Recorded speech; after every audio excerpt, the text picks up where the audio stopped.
Hello, and welcome to Investment Insight, your clear take on the markets. Let's get started. Great to be here.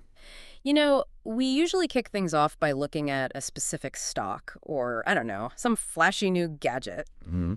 But today we're doing something a little different. We're zooming out, way out. We're going to look at the actual machinery that keeps the whole global economy running. That's right.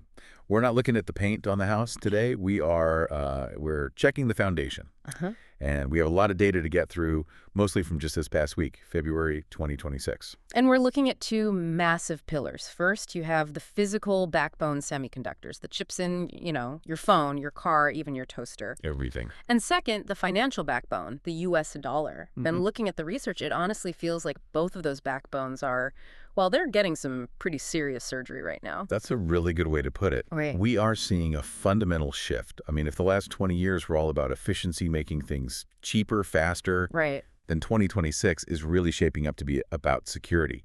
And as we're about to see, security is a lot more expensive. Okay, so let's just set the scene for everyone listening. Imagine you're a country, and your biggest ally comes to you and says, hey, you know that industry that basically keeps your whole economy alive? I need you to move about half of it to my backyard.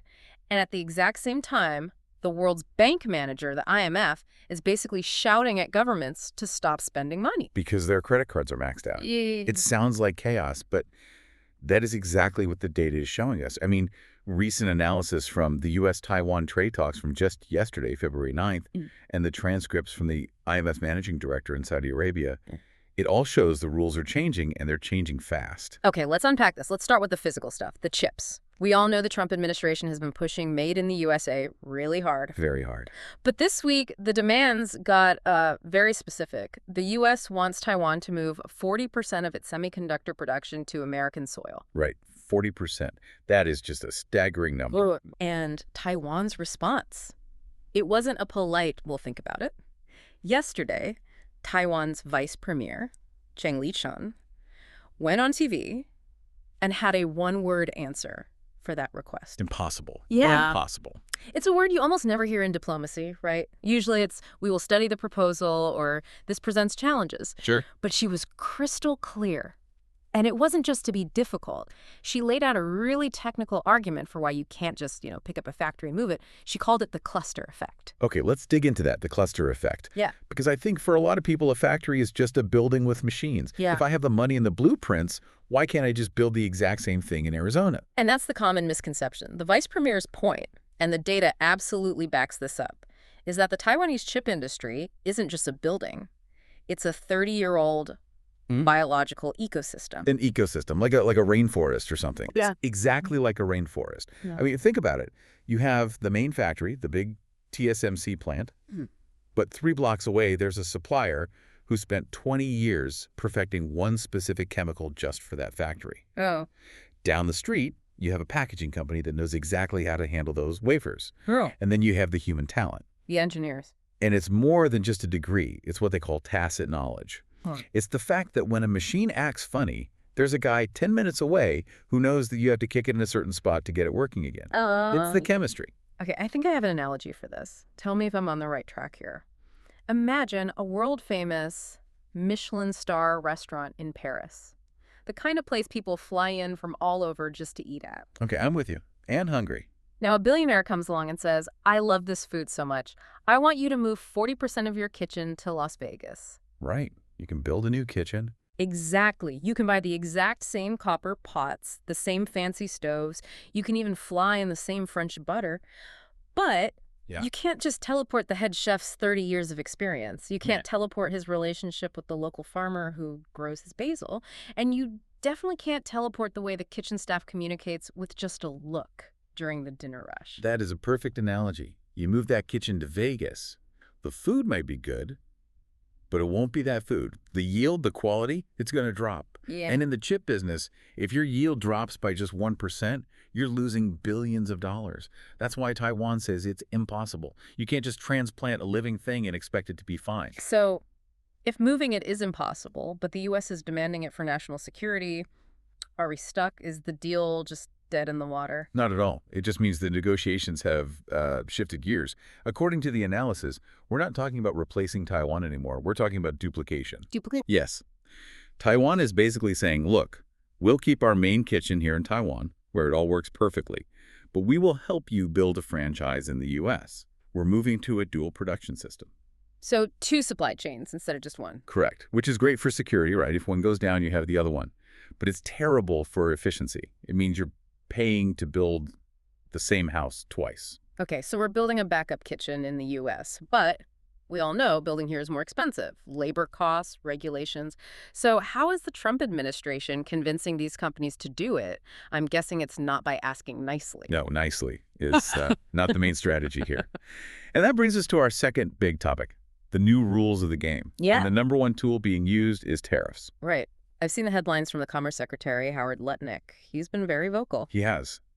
And the threat on the table is a 100% tariff on imported chips if you don't manufacture in the U.S. 100%. That sounds less like a tax and more like a weapon. I mean, if Apple had to pay 100% tax on iPhone chips, the phone would cost, what, $3,000? No one would buy it. Exactly. And that's why it's not really designed to be paid. It's designed to be a lever. If you really look at the framework in the January 2026 agreement, the tariff is the stick, but there's a very specific carrot tied to it. And what's the carrot? Exemptions. Yeah.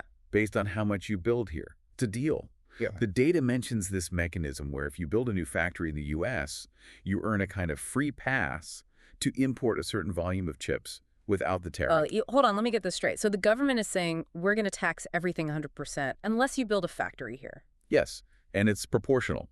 The more capacity you build in America, the more you can import from Taiwan tax-free.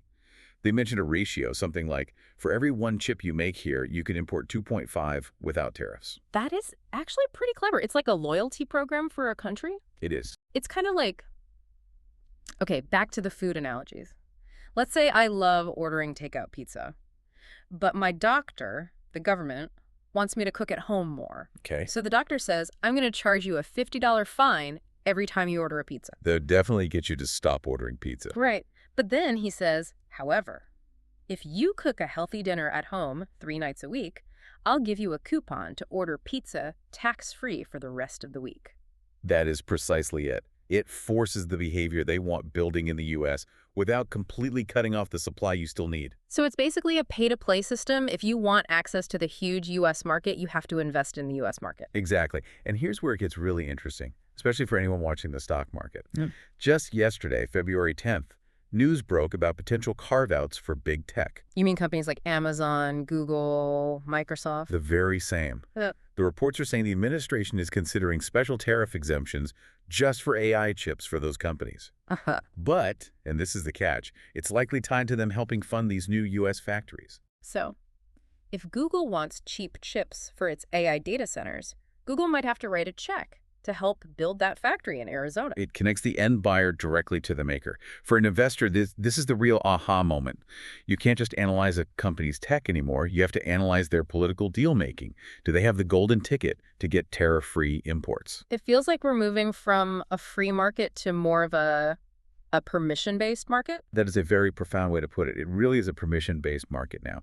And your success depends on who gets that permission. What a massive shift. Okay, so we've got the physical backbone chips being duplicated and managed by these complex tariff deals. Let's pivot now to the financial backbone, the thing we use to pay for everything, the U.S. dollar. The greenback. You always see the chatter online, right? On Twitter, YouTube. The dollar is dying, the dollar is crashing, buy gold. Oh, yeah. Every day. But we just got some fresh comments from the IMF managing director, Kristalina Georgieva, speaking in Saudi Arabia. What's the reality check from her? Her message was very, very clear. And she used a medical analogy of her own. She said, and I'm paraphrasing here, don't confuse a short-term cold with a terminal illness. A cold versus cancer. Right. She acknowledged the dollar's been a bit weak lately, but she stressed that structurally, the dollar is still the absolute king. And the reason isn't some blind faith in America, it's because of the sheer depth of the U.S. capital markets. Okay, we hear that phrase a lot, depth of markets. Can you break that down? What does that actually mean in plain English for our listeners? It just means there's nowhere else to park that much money safely. I mean, imagine you're a huge global company or a country like Saudi Arabia, and you have, say, $50 billion in cash. A good problem to have. A very good problem. But you can't just stuff it under a mattress. You need to put it somewhere safe where you can get it back easily. You need to buy bonds, Europe's market is all fragmented. China's market has capital controls. You might not get your money out when you want it. The U.S. is basically the only parking lot big enough for that bus. I like to think of it like the world's operating system. You know, like Windows or iOS. Go on. You might complain about Windows all the time. It's slow, you hate the updates, whatever. But your entire office runs on it. All your important software is built for it. Everyone you work with uses it. Switching the entire world to some new, unproven operating system overnight. It's too hard and way too risky. It's just not going to happen. That's the network effect. Everyone uses the dollar because everyone else uses the dollar. Yeah. Huh. But Georgieva did add a very pointed warning. She said, this dominance isn't a birthright. It rests on one single condition. And what's that? The independence of the Federal Reserve. The Fed. She basically warned that the world trusts the dollar because it believes the Fed sets interest rates based on economics, not politics. The moment investors think that politicians are forcing the Fed to, say, lower rates to pump up the stock market before an election, that's when the trust starts to evaporate. So the dollar is safe as long as the referee, the Fed, isn't seen as wearing one team's jersey. That's it. The real threat isn't external. It's a loss of internal credibility. And that leads us perfectly to the last big topic from the IMF. We've done chips, we've done the dollar. Now, the government's own bank account. They use a phrase that I thought was really interesting. Fiscal buffers? Yes, fiscal buffers, which is really just economist speak for a rainy day fund. So what's the status of the world's rainy day fund right now? It's empty. Empty? That doesn't sound good. It's the hangover from the last few years. I mean, think about what we've all been through. COVID, supply chain shocks, major wars.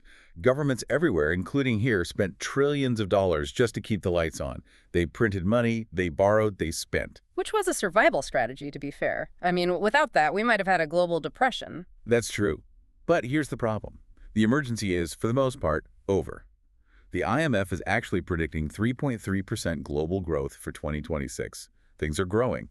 But Georgieva's point is that governments are still spending like they're in the middle of a five-alarm fire. We're spending emergency money when there is no emergency? We are.